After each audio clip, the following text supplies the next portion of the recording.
Adam, á endadagsins eruð uppi en er þetta ekki dálítið vonbrigði hvernig mætið í þennan leik í dag? Það virkar dálítið andlaust og...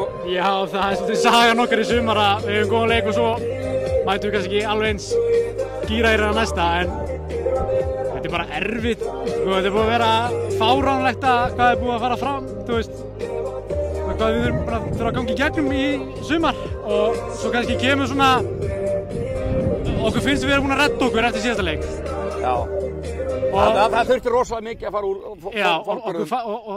Og þá kannski komið pínu væri Fennis eða? Ég veit ekki, já, Njarðvíkingar eru bara drullu góðir.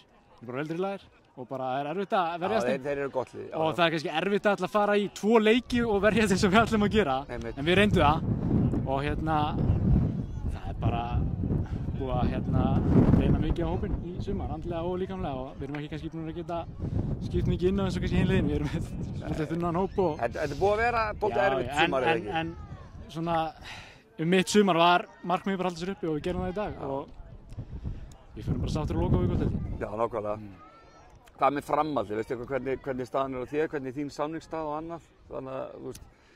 Já, ég veit að mín samningsstað er þannig að ég er út næsta tímabil, en gluggar opna og margt getur gerst, þannig að við tökum bara stöðuna á því. Ég ætla bara að fagna með liðsfélögum mínum kvöld og svo tökum við bara stöðuna í framhaldinu.